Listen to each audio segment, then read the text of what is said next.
Sing to me of the man, Muse, the man of twists and turns, driven time and again off course, once he had plundered the hallowed heights of Troy. Many cities of men he saw, and learned their minds. Many pains he suffered, heartsick on the open sea, fighting to save his life and bring his comrades home. Launch out on his story, Muse, daughter of Zeus. Start from where you will. Sing for our time, too. I went to dinner with some of my family and close friends just a night or two after I got back. And it was this awkward meal. I mean, these are people who've known me for a long time, but nobody really knew what to talk about. And finally, at the end of the meal, somebody said to me, "So how was the war?" And I think I finished chewing whatever was in my mouth, and I looked at him and I just said, "Fine." And then we went on. And what do you say, right? Where do you start? And that's actually why I started writing, was because writing for me was just impersonal enough. You know, it was one step removed, and I could convey things and say things that I couldn't say face to face.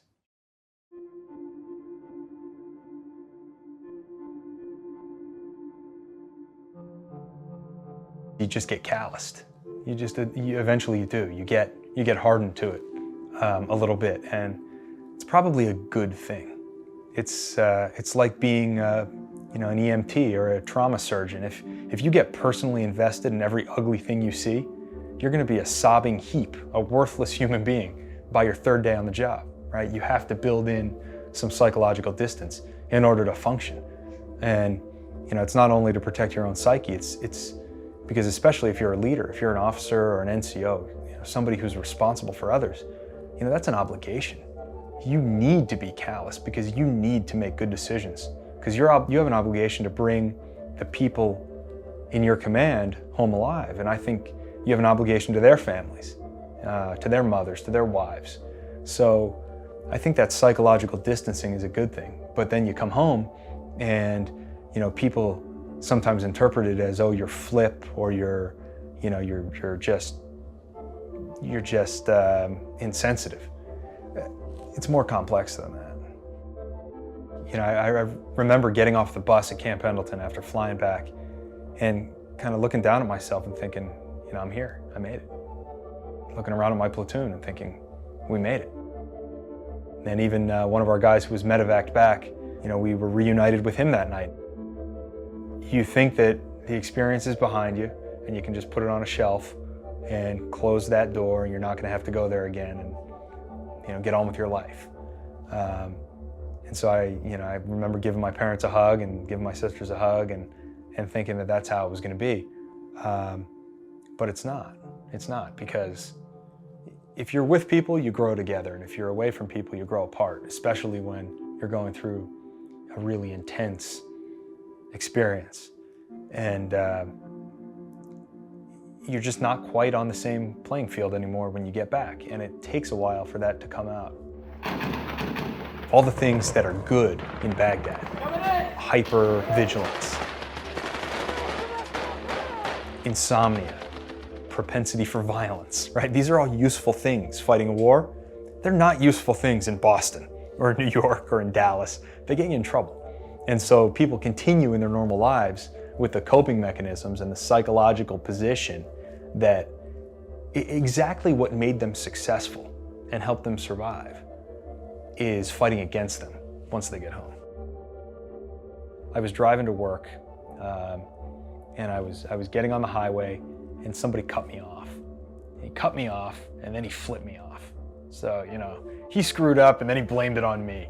And I felt myself switch. In my head, I was, as you said, I was in combat mode. I was no longer commuting. I was in combat. And I mean, what was scary is it was totally devoid of emotion. It was completely cold and calculated. And I thought, I'm gonna pull him out of his car and I'm gonna cut his throat with my car key. And no emotion. And then I kind of snapped out of it and I thought, oh my God, this is not good. This is not normal. and it's not healthy. And that's when I realized, really that something in me had changed, and that what was good there wasn't good here. The military operation, which began with shock and awe in March of 2003 and descended into the mayhem of civil war. Part of it too now is the media, the fact that we can be bombarded day in and day out with images and sounds from the battlefield. The war's still going on, and it's not like 1945 where the war ends and everybody goes on with their life. The war's still happening. We're still having friends killed and wounded. We're still seeing the names in the newspaper every day. It's hard, I think, doubly or triply hard to psychologically get past it when it's still happening. One of the colossal errors we've made in fighting this war, and something that I think is going to come back to haunt us for a long time, is that we collectively aren't fighting this war. The US military isn't even fighting this war. The ground forces, the Army and the Marine Corps, are fighting this war. A country of 300 million people is putting the whole burden on the backs of the several hundred thousand who are fighting in the ground forces and their families. Militarily, it's unsustainable. Strategically, it just doesn't make sense. And personally for these guys, it means that they're coming home to a gulf, to a divide. And yeah, it's not 1968. I did not expect to get spat on when I stepped off the airplane. And if I had, I think I would have settled that personally. But, that the country has learned that lesson, not to confuse the policy with the people implementing it. The failure to mobilize our society has meant that this gulf has gotten wider. It was really hammered home to me by Tom Ricks, who was then the Wall Street Journal's Pentagon correspondent, later the Washington Post Pentagon correspondent. He came up to Dartmouth when I was a junior in college, and he gave a talk, and he talked about the importance of having ROTC programs on college campuses. And a professor raised her hand at the end of his talk, and she said, "No, we can't do that because it's going to militarize the campus and threaten our culture of tolerance." And Ricks was exasperated, and he said, "No, you're wrong. What it's going to do is liberalize the military." That's not politically liberalized. That's liberalized meaning make more inclusive. Ensure that in a democratic society, everybody's represented. And that's a good thing. It's the only way for our policies on the ground and the way they're implemented to reflect our collective ideals. That's the only way. It has to be us. As soon as the military becomes them, it's too easy to abuse.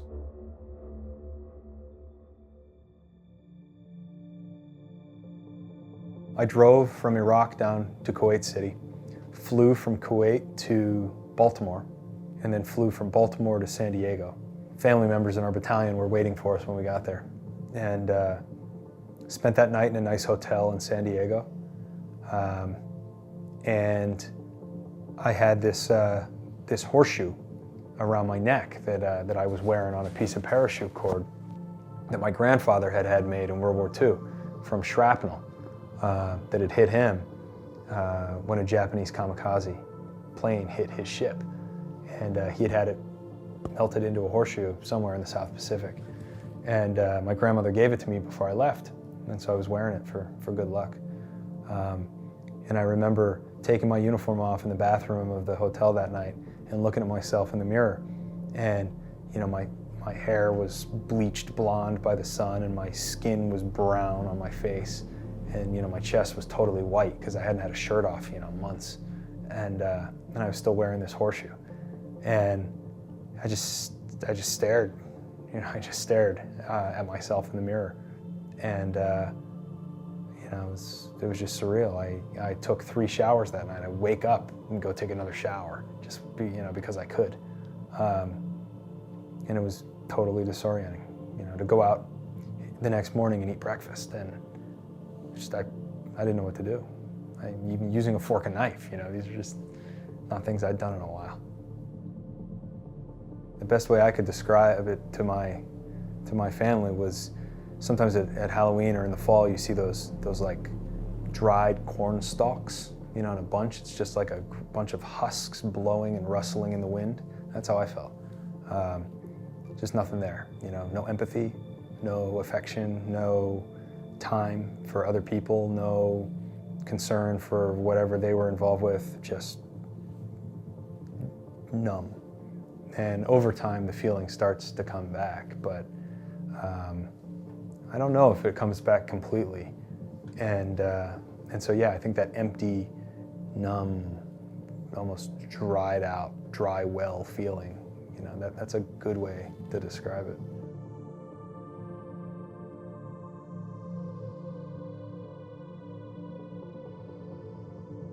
For me, it's jet fuel. If if I'm flying somewhere and I'm on a commuter plane where I have to walk out on the tarmac and up onto the plane myself, and the engines are running and I can smell the fuel, that burning kerosene, and that brings me right back, because that's what it smells like getting on a military helicopter every time. Tabasco sauce. Every MRE has a little bottle of Tabasco. I used to love it. I hate it. I can't stand the stuff. And if I see it or taste it, it takes me right back. Sometimes just the light in the sky, the smell of burning trash, all those things will put me right back where I was.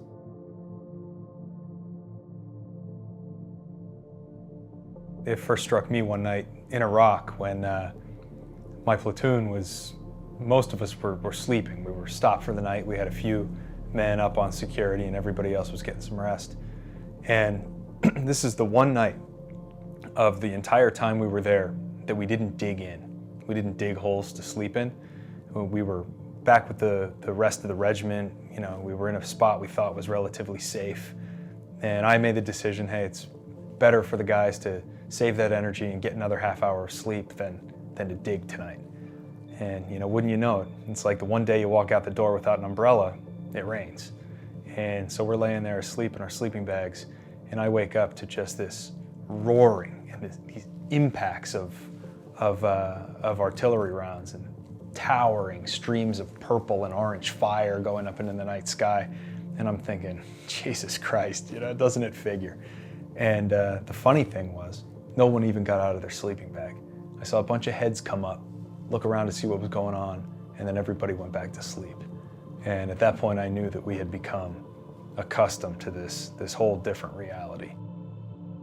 As a leader, as a very junior leader, but as a platoon commander, I was responsible. If we took a wrong turn and we blundered into an ambush, the consequences are huge, potentially. And so I was controlling about all those little details. And so what it's meant now in my normal life is that I can get all wrapped up around the details. If I'm driving in the car, I want to be driving, I want to control the radio, and I want to look at the map. And my girlfriend can sit there and scream at me, but I'm going to do it all.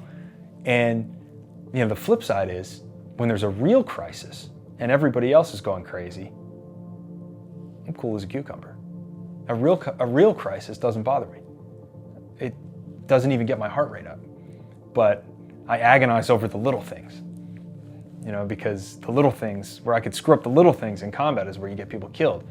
And then when things are nuts, you're much better equipped to stay cool, stay detached, and deal with it.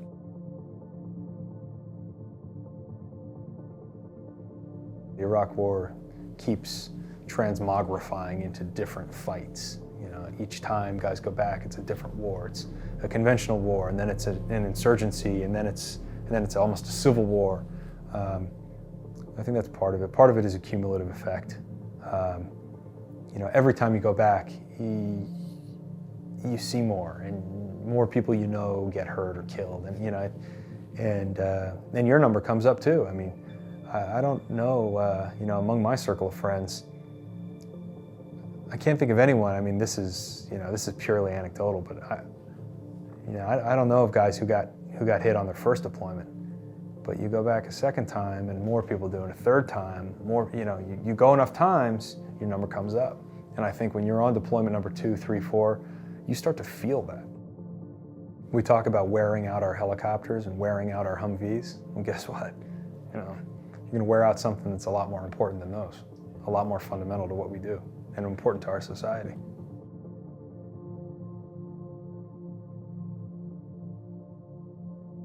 We can pass people on the street every day who are combat veterans and you just don't know it. It's not something people tend to wear on their sleeve. It doesn't come out in cocktail party conversation. You know, it requires some sort of deeper connection usually to bring it out. But there is something different about them. Once you get to know them, I think you can start to see that guys who fought in wars have more in common with one another in a lot of ways than they do with their own peers. So, you know, since I wrote the book, one of the great benefits has been getting in touch with Marines who fought in every campaign since Tarawa in 1943. And it's amazing to talk to a 70 or 80-year-old man and feel like, you know, he and I are kindred spirits in a way that I just don't feel the same connection even with some of my classmates and friends who didn't have that same experience. It's so hard to get at, right? It's almost like we've got to reconcile two equally crazy ideas. It's a crazy idea that a democratic society can take its citizens and subject them to that. But it's an equally crazy idea that any of the citizens can refuse. I mean, both are crazy, right? There has to be there's a social contract there, and violating it on either end it just seems crazy. But when these guys, you know, come back, I think a lot of them are not going to be able to function in quite the same way. So when you ask that sacrifice of people, it better be for the right reason. And they better have every resource at their disposal. And you better give them every possible chance to get through it, you know, minimally scathed.